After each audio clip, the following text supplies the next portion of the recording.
ఒక ఆయన లొట్ట piece case అన్నాడు, ఒక ఆయన బక్వాస్ అన్నాడు, ఇంకొక ఆయన థర్డ్ గ్రేడ్ కేసు అన్నాడు. ఎవరేమన్నా సరే ఫోన్ ట్యాపింగ్ కేసులో మాత్రం ఇన్వెస్టిగేషన్లు మస్ట్ ఫాస్ట్ ట్రాక్లో నడుస్తున్నాయి. ఫస్ట్ హరీష్ రావు గారికి అయ్యింది, తర్వాత కేటీఆర్ గారికి అయింది, మొన్న మన సంతోష్ రావుకి అయింది, ఈరోజు పెద్ద మనిషి కేసీఆర్ గారికి కూడా సిట్ నుంచి నోటీస్ వచ్చింది. రేపు మధ్యాహ్నం 3 గంటలకు ఇన్వెస్టిగేషన్కి రమ్మని చెప్పి కేసీఆర్ గారికి సిట్ నోటీస్ పంపించారు. అయితే మన కేసీఆర్ గారు దానికి రిప్లై ఇచ్చిండ్రంట.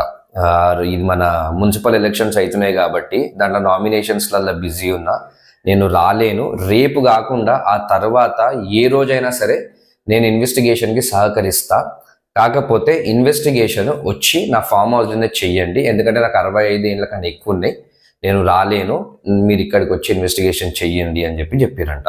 అండ్ కేసీఆర్ గారు ఒకటి మాత్రం పక్కా చెప్పారు, నేను లాని ఫాలో అయ్యే మనిషిని, నేను 100% విచారణకు సహకరిస్తా అని చెప్పారు. అయితే ఈ లోపల ఏమైపోయిందంటే మన బీఆర్ఎస్ కార్యకర్తలందరూ అప్పుడే రోడ్డు మీద పడి ధర్నాలు చేయడము, మన దిష్టి బొమ్మలు తలగబెట్టుడు అవన్నీ స్టార్ట్ చేశారు. అరే బాబు, కేసీఆర్ గారే నేను విచారణకు సహకరిస్తా అని చెప్పినప్పుడు మీరు ఎందుకంత ఆగమవుతున్నారు?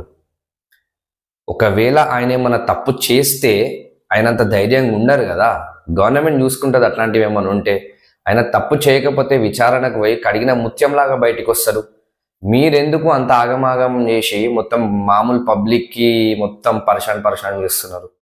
అయితే చిన్నగా చూస్తే దీంట్లో కొంచెం రాజకీయ కోణం కూడా ఉన్నట్టుంది. ఎందుకంటే ఆల్రెడీ మున్సిపల్ ఎలక్షన్స్ నామినేషన్స్ అవుతున్నాయి, రేపో మాపో జిహెచ్ఎంసీ ఎలక్షన్స్ నోటిఫికేషన్స్ పడతాయి.